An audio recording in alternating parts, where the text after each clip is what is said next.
Hi ಎಲ್ಲರಿಗೂ ಇವತ್ತು ನಾನು ಬ್ಯೂಟಿಫುಲ್ ಆಗಿರೋ ಸ್ಲೀವ್ ಡಿಸೈನ್ ತೋರಿಸ್ತಾ ಇದ್ದೀನಿ. ನಾನು ಸ್ಲೀವ್ ಡಿಸೈನ್ ಹೇಳ್ಕೊಡೋಕ್ಕಿಂತ ಮುಂಚೆ RG ಟೈಲರಿಂಗ್ ಕ್ಲಾಸಿಗೆ ಸ್ವಾಗತ. ಯಾರೆಲ್ಲ ಹೊಸಬ್ರು ನೋಡ್ತಾ ಇದ್ದೀರಾ ಸಬ್ಸ್ಕ್ರೈಬ್ ಮಾಡ್ಕೊಂಡು ನೋಡಿ, ಇಷ್ಟ ಆದರೆ ಲೈಕ್ ಮಾಡಿ ಮತ್ತು ಶೇರ್ ಮಾಡಿ. ಫ್ರೆಂಡ್ಸ್, ನಾನಿವತ್ತು ಒಂದು ಸೂಪರ್ ಆಗಿರುವ ಬ್ಯೂಟಿಫುಲ್ ಆಗಿರುವ ಒಂದು ಸ್ಲೀವ್ ಡಿಸೈನನ್ನು ಹೇಳ್ಕೊಡ್ತಾ ಇದ್ದೀನಿ. ಒಂದ್ಸಲಿ ಟ್ರೈ ಮಾಡಿ. ಈ ಡಿಸೈನ್ ನಿಮಗೆ ಕಷ್ಟ ಅಂದ್ಕೊಂಡಿದ್ರೆ ಈಸಿಯಾಗಿ ಬರುತ್ತೆ.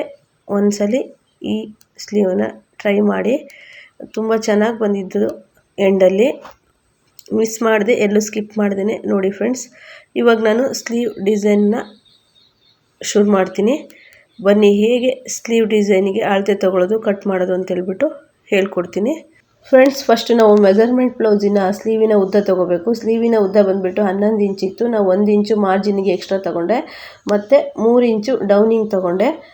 ಸ್ಲೀವಿನ ಉದ್ದ ಜಾಸ್ತಿ ಇರೋದ್ರಿಂದ 3 ಇಂಚು ಡೌನಿಂಗಿಗೆ ತೊಗೋಬೇಕು. ಮತ್ತು ನೋಡಿ 2.5 ಇಂಚಿಗೆ ಮಾರ್ಕ್ ಮಾಡಿ ಸ್ಕೇಲಿಂದ ಒಂದು ಗೆರೆಯನ್ನು ಹಾಕ್ಕೊಳ್ಳಿ. ಯಾಕಂದರೆ ಸ್ಲೀವಿನ ಶೇಪ್ ತೆಗೆಯೋದಕ್ಕೆ ತುಂಬ ಈಸಿ ಮೆಥಡ್ ಇದು.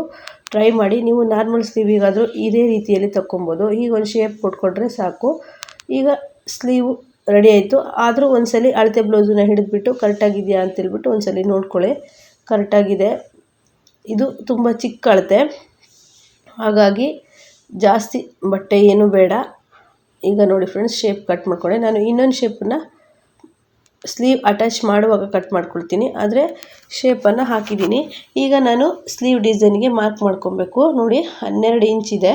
12 ಇಂಚಲ್ಲಿ ಮೇಲೆ 1 ಇಂಚು, ಕೆಳಗಡೆ 2 ಇಂಚಿಗೆ ಮಾರ್ಕ್ ಮಾಡ್ಕೊಳ್ತಿದ್ದೀನಿ. ಯಾಕಂದರೆ 1 ಇಂಚು ಮಾರ್ಜಿನಿಗೆ ಹೋಗುತ್ತೆ. ಮೇಲೆ 1 ಇಂಚು, ಕೆಳಗೆ 1 ಇಂಚು ಬಿಟ್ಟಿರ್ತೀವಲ್ಲ, ಅದ್ರ ಮಧ್ಯಕ್ಕೆ ನೀವು ಟೇಪ್ ಹಿಡ್ಕೊಂಡು ಟೇಪನ್ನು ಅರ್ಧ ಮಾಡಿ ಒಂದು ಮಾರ್ಕನ್ನು ಮಾಡ್ಕೊಳ್ಳಿ.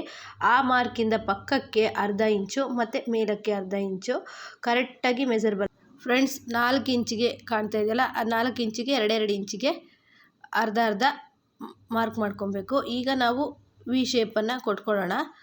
ವಿ ಶೇಪಿಗೆ 1 ಇಂಚಿಗೆ ಅಗಲ ಮಾರ್ಕ್ ಮಾಡ್ಕೊಳ್ತಿದ್ವಿ. ಯಾಕಂದರೆ ಇವಳು ತುಂಬ ತೆಳು ಇದ್ದಾಳೆ. 7 ಇಂಚು ಎದೆ ಸುತ್ತಳತೆಯ ಬ್ಲೌಸ್ ಇದು. ಹಾಗಾಗಿ ಜಾಸ್ತಿ ಅಗಲವನ್ನು ಇಟ್ಟರೆ ಸ್ಲೀವು ಅಂದರೆ ಅವ್ರದ್ದು ತೋಳು ತುಂಬ ಸಣ್ಣ ಇರೋದ್ರಿಂದ ಚೆನ್ನಾಗಾಗಲ್ಲ. ಇಷ್ಟೇ ಸಾಕು, 1 ಇಂಚು. ದಪ್ಪ ಇರೋರಿಗಾದರೆ ನೀವು 1/4, 1/2ಗೆ ವಿ ಶೇಪ್ ಅಗಲವನ್ನು ತಗೊಬೋದು. ಈಗ ನಾನು ಲೈನಿಂಗಿಗೆ ಈ ಡಿಸೈನ್ ಶೇಪನ್ನು ಮಾರ್ಕ್ ಮಾಡಿಕೊಂಡು ಕಟ್ ಮಾಡ್ತಾಯಿದ್ದೀನಿ. ನಂತರ ಮೇನ್ ಫ್ಯಾಬ್ರಿಕ್ಕಿಗೆ ಇಟ್ಬಿಟ್ಟು ಹೊಲಿಯೋ ಅಂಥದ್ದು. ತುಂಬ ಈಸಿ ಮೆಥಡು. ನೋಡಿ ಫ್ರೆಂಡ್ಸ್, ಇವರು ತುಂಬ ಕೈಯೆಲ್ಲ ತುಂಬ ಚಿಕ್ಕದಾಗಿರೋದ್ರಿಂದ ಜಾಸ್ತಿ ಅಗಲವನ್ನು ಶೇಪು ವಿ ಶೇಪ್ ತಗೋಬೇಡಿ. ಈಗ ರೆಡಿ ಆಯಿತು ಲೈನಿಂಗು. ನೋಡಿ, ಮೇನ್ ಫ್ಯಾಬ್ರಿಕ್ಕಿಗೆ ಇಟ್ಬಿಟ್ಟು ಹೇಗೆ ಹೊಲಿಯೋದು ಅಂತ ಹೇಳ್ಬಿಟ್ಟು ನಾನು ತೋರಿಸ್ತೀನಿ ಇವಾಗ. 2 ಸ್ಲೀವ್ ಸಹ ರೆಡಿ ಆಯಿತು. ಈಗ ಮೇನ್ ಫ್ಯಾಬ್ರಿಕ್ ನಾನು ಕಟ್ ಮಾಡ್ಕೊಂಡಿದ್ದೀನಿ. ಈಗ ಮೇನ್ ಫ್ಯಾಬ್ರಿಕ್ ಮೇಲೆ ಲೈನಿಂಗನ್ನು ಕರೆಕ್ಟಾಗಿ ಮಾರ್ಜಿನಿಗೆ ಪಾಯಿಂಟ್ ಮಾಡಿಕೊಂಡು ಮಾರ್ಜಿನಿಗೆ ಇಟ್ಕೊಂಡು ಲೈನಿಂಗನ್ನು ಅಟ್ಯಾಚ್ ಮಾಡ್ಕೊಳ್ಳಿ. ತುಂಬ ಈಸಿ ಮೆಥಡು.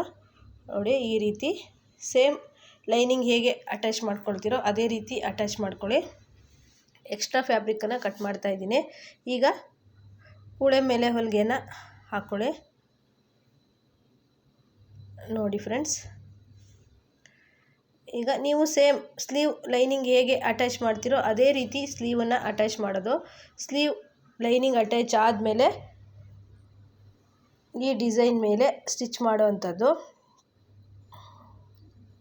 ನಂತರ ನಾನು ಪೇಪರ್ ಕ್ಯಾನ್ವಸನ್ನು ಹಾಕ್ತೀನಿ. ನೋಡಿ, ಈ ರೀತಿ ಸ್ಟಿಚ್ಚನ್ನು ಮಾಡ್ಕೊಳ್ಳಿ. ಈಗ ಎಕ್ಸ್ಟ್ರಾ ಫ್ಯಾಬ್ರಿಕ್ಕನ್ನೆಲ್ಲ ಕಟ್ ಮಾಡಿ ತೆಗಿಬೇಕು. ಅದಕ್ಕೂ ಮುಂಚೆ ಈ ವಿ ಶೇಪ್ ಹಾಕೊಂಡಿದ್ವಲ್ಲ, ವಜ್ರದ ಶೇಪು, ಇದಕ್ಕೆ ನಾವು ಒಂದು ಹೊಲಿಗೆನ ಹಾಕೊಬೇಕು. ನಂತರ ಕಟ್ ಮಾಡೋಕ್ಕಿರುತ್ತೆ. ಇದು ವಜ್ರದ ಶೇಪು. 2 ಶೇಪಿಗೂ ಸ್ಟಿಚ್ ಮಾಡ್ಕೊಬೇಕು. ಸ್ಟಿಚ್ ಮಾಡಿಕೊಂಡು ಕಟ್ಟಿಂಗ್ ಮಾಡೋ ಅಂಥದ್ದು. ನೋಡಿ, ಈ ರೀತಿ ತಿರ್ಸೋ ಜಾಗದಲ್ಲಿ ಸೂಜಿಯನ್ನು ಕುಕ್ಕಿಸ್ಕೊಂಡು ತಿರ್ಸಿದ್ರೆ ಕ್ಲೀನಾಗಿ ಶೇಪು ಕೂರುತ್ತೆ. ಕ್ಯಾನ್ವಸನ್ನು ಈ ಸ್ಟಿಚ್ ಆದಮೇಲೆ ಕೊಡುವಂಥದ್ದು. ಈಗ ಎಕ್ಸ್ಟ್ರಾ ಫ್ಯಾಬ್ರಿಕ್ಕು ಮತ್ತು ಈ ವಜ್ರದ ಶೇಪ್ ಇರೋ ಮಧ್ಯದಲ್ಲಿ ಒಂದು ಚಿಕ್ಕದಾಗಿ ಹೋಲ್ ಮಾಡಿ ಈ ರೀತಿ ಕಟ್ ಮಾಡಿ ಎಕ್ಸ್ಟ್ರಾ ಫ್ಯಾಬ್ರಿಕ್ಕನ್ನು ತಕ್ಕೊಳ್ಳಿ. ನೋಡಿ ಫ್ರೆಂಡ್ಸ್, ನೋಡಿ ಈ ರೀತಿ. ಈ ಡಿಸೈನ್ ಬೇರೆ ಬೇರೆ ರೀತಿಯಲ್ಲೂ ಸಹ ಸ್ಟಿಚ್ ಮಾಡ್ತಾರೆ. ಇದು ತುಂಬ ಈಸಿ ಮೆಥಡು. ಬಿಗಿನರ್ಸ್ ಟ್ರೈ ಮಾಡ್ತಾ ಇದ್ದರೆ ಈಸಿ ಮೆಥಡ್ ಆಗಿರುತ್ತೆ. ಬೇಗ ಸಹ ಸ್ಲೀವನ್ನು ಸ್ಟಿಚ್ ಮಾಡ್ಕೊಬೋದು. ಎಕ್ಸ್ಟ್ರಾ ಫ್ಯಾಬ್ರಿಕನ್ನು ನಾನು ಕಟ್ ಮಾಡ್ಕೊತಾ ಇದ್ದೀನಿ. ನೋಡಿ ರೆಡಿ ಆಯಿತು. ಈಗ ಕ್ಯಾನ್ವಸ್ ಕೊಡೋದು ಹೇಗೆ ಅಂತ ಹೇಳ್ಬಿಟ್ಟು ಹೇಳ್ಕೊಡ್ತೀನಿ. ಕ್ಯಾನ್ವಸ್ ಸಹ ತುಂಬ ಈಸಿಯಾಗಿ ಕೊಡ್ಬೋದು.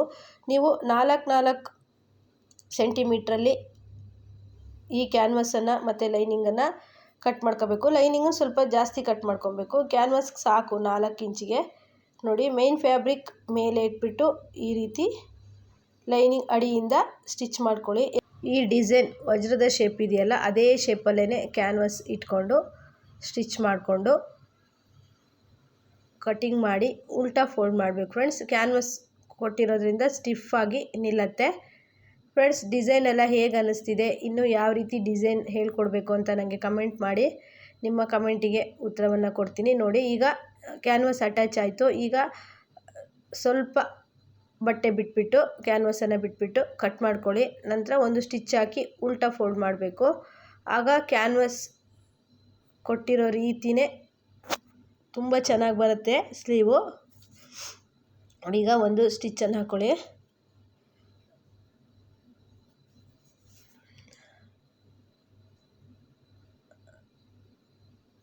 ನೋಡಿ ಫ್ರೆಂಡ್ಸ್, ಈಗ ಒಂದೊಂದು ಈ ರೀತಿ ಸ್ಟಿಚ್ಚನ್ನು ಹಾಕ್ಬಿಟ್ಟು ಉಲ್ಟಾ ಫೋಲ್ಡ್ ಮಾಡಿ ನಾವು ಹೆಮ್ಮಿಂಗ್ ಸಹ ಮಾಡ್ಬೋದು. ಈಗ ಕಟ್ ಮಾಡ್ಕೊಳ್ಳಿ. ಚೂರು ಹೋಲ್ ಮಾಡಿಕೊಂಡು ಈ ವಿ ಶೇಪನ್ನು ಆರಾಮಾಗಿ ಕಟ್ ಮಾಡ್ಕೊಳ್ಳಿ. ನಿಧಾನವಾಗಿ ಕಟ್ ಮಾಡ್ಕೊಳ್ಳಿ ಫ್ರೆಂಡ್ಸ್. ಅದು ಮತ್ತು ಮೇನ್ ಫ್ಯಾಬ್ರಿಕ್ಕಿಗೆ ತಾಗುವಂಥ ಸಾಧ್ಯತೆ ಇರುತ್ತೆ. ಈಗ ಕಚ್ಚನ್ನು ಕರೆಕ್ಟಾಗಿ ಹಾಕ್ಕೊಳ್ಳಿ. ಯಾಕಂದರೆ ಕ್ಯಾನ್ವಸನ್ನು ಉಲ್ಟಾ ಫೋಲ್ಡ್ ಮಾಡಬೇಕಲ್ಲ, ಅದಕ್ಕೋಸ್ಕರ ಕಚ್ಚನ್ನು ಕರೆಕ್ಟಾಗಿ ಹಾಕಿ. ನೋಡಿ ಈಗ ಒಂದು ಕೂಳೆ ಮೇಲೆ ಹೊಲಿಗೆ ಹಾಕ್ಬಿಟ್ಟು ಈ ರೀತಿ ಫೋಲ್ಡ್ ಮಾಡಬೇಕು. ಕಚ್ಚನ್ನು ಕರೆಕ್ಟಾಗಿ ಹಾಕಲಿಲ್ಲ ಅಂತಂದರೆ ಉಲ್ಟಾ ಫೋಲ್ಡ್ ಮಾಡೋದು ಕಷ್ಟ ಆಗುತ್ತೆ. ಎಕ್ಸ್ಟ್ರಾ ಫ್ಯಾಬ್ರಿಕ್ಕನ್ನೆಲ್ಲ ಕಟ್ ಮಾಡಿ ಶೇಪನ್ನು ಕೊಟ್ಕೊಳ್ಳಿ. ಈಗ ನಾನು ಕೂಳೆ ಮೇಲೆ ಹೊಲಿಗೆ ಹಾಕ್ಬಿಟ್ಟು ಉಲ್ಟಾ ಮಾಡೋದು ಹೇಗೆ ಅಂತೇಳಿ ಹೇಳ್ಕೊಡ್ತೀನಿ. ನೋಡಿ ಈ ರೀತಿ. ಅಂದರೆ ಕ್ಯಾನ್ವಸ್ ಮೇಲೆ ಸ್ಟಿಚ್ ಬರಬೇಕು ಕೂಳೆ ಮೇಲೆ ಹೊಲಿಗೆ ಅಂತ ಅಂದರೆ. ಆಗ ನೀಟಾಗಿ ಈ ವಜ್ರದ ಶೇಪಿಗೆ ತಿರುಗತ್ತೆ. ಇಲ್ಲ ಅಂದರೆ ಸ್ವಲ್ಪ ಕಷ್ಟ ಆಗುತ್ತೆ.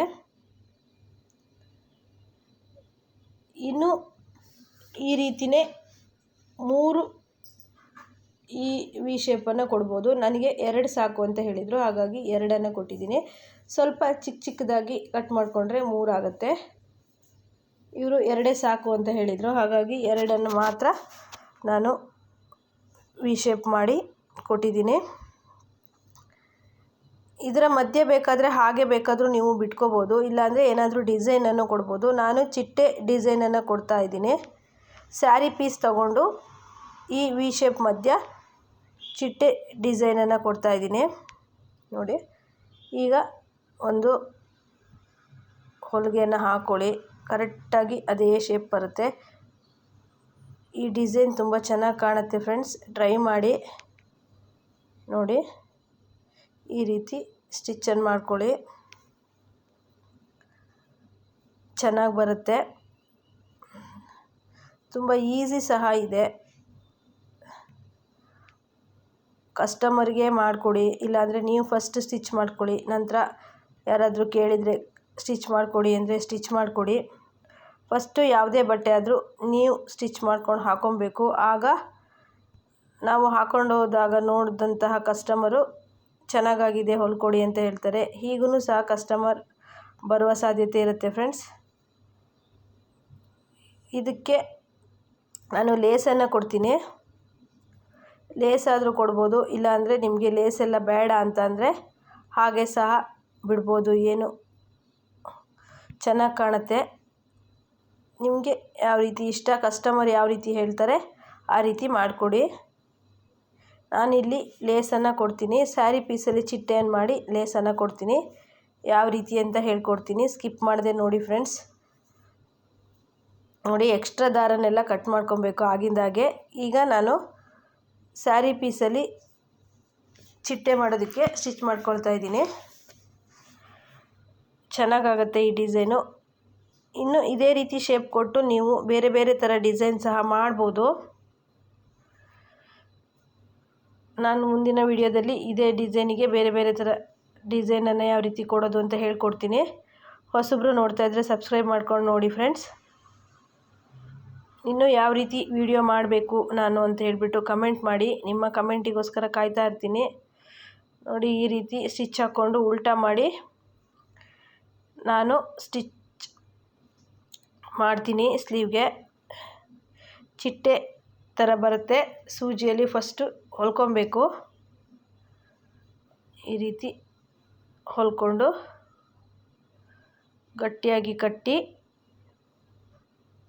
ಸ್ಲೀವ್ಗೆ ಅಟ್ಯಾಚ್ ಮಾಡಬೇಕು. ಚೆನ್ನಾಗಾಗತ್ತೆ. ಈ ಡಿಸೈನ್ ಆದಮೇಲೆ ಸ್ಲೀವು ತುಂಬ ಚೆನ್ನಾಗಿ ಕಾಣ್ತಾ ಇತ್ತು.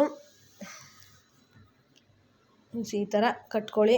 ಹೇಗೆ ಅನ್ನಿಸ್ತಾ ಇದೆ ನನ್ನ ವಿಡಿಯೋ ಎಲ್ಲ, ಬ್ಲೌಸ್ ಸ್ಟಿಚ್ ಮಾಡೋದು ನಿಮಗೆಲ್ಲ ಅರ್ಥ ಆಗ್ತಿದೆಯಾ ಕರೆಕ್ಟಾಗಿ ಅಂತೇಳ್ಬಿಟ್ಟು ನೀವು ಕಮೆಂಟ್ ಮಾಡಬೇಕು.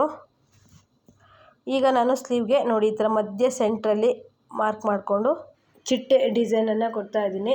ಈಗ ಬೇಕಿದ್ರೆ ನೀವು ಹಾಗೆ ಸಮೇತ ಬಿಡ್ಬೋದು, ಇಲ್ಲಾಂದರೆ ಲೇಸನ್ನು ಸಹ ಕೊಡ್ಬೋದು. ಈ ಡಿಸೈನಿಗೆ ಚೆನ್ನಾಗಿ ಕಾಣುತ್ತೆ. ಎರಡು ಡಿಸೈನಿಗೂ ಸಹ ಈ ಚಿಟ್ಟೆನ ಕೊಡ್ತಾ ಇದ್ದೀನಿ ಫ್ರೆಂಡ್ಸ್. ಇವಾಗ ಡಿಸೈನ್ ಮಾಡಿದ್ವಲ್ಲ, ಅದಕ್ಕೆ ನಾವು ಲೇಸನ್ನು ಕೊಡಬೇಕು. ಚಿಕ್ಕದಾಗಿರೋ ಲೇಸನ್ನು ಕೊಟ್ಟರೆ ತುಂಬ ಚೆನ್ನಾಗಿ ಕಾಣುತ್ತೆ. ಗೋಲ್ಡ್ ಕಲರ್ ಲೇಸು ಇದಕ್ಕೆ ಮ್ಯಾಚ್ ಆಗ್ತಾಯಿತ್ತು, ಹಾಗಾಗಿ ಗೋಲ್ಡ್ ಕಲರ್ ಲೇಸನ್ನು ನಾನು ಕೊಟ್ಟೆ. ನೋಡಿ ಫ್ರೆಂಡ್ಸ್, ಎಷ್ಟು ಈಸಿಯಾಗಿದೆ ಅಂತ, ಎಷ್ಟು ಚೆನ್ನಾಗಿ ಕಾಣುತ್ತೆ ಅಂತ. ಫ್ರೆಂಡ್ಸ್, ಈ ಡಿಸೈನ್ ಸ್ಟಿಚ್ ಮಾಡಿರೋ ಮೆಥಡ್ ನಿಮಗೆಲ್ಲ ಇಷ್ಟ ಆಗಿದ್ದರೆ ಲೈಕ್ ಮಾಡಿ, ಶೇರ್ ಮಾಡಿ, ಕಮೆಂಟ್ ಮಾಡಿ. ಬಾಯ್ ಫ್ರೆಂಡ್ಸ್, ನೆಕ್ಸ್ಟ್ ವಿಡಿಯೋದಲ್ಲಿ ಸಿಗೋಣ.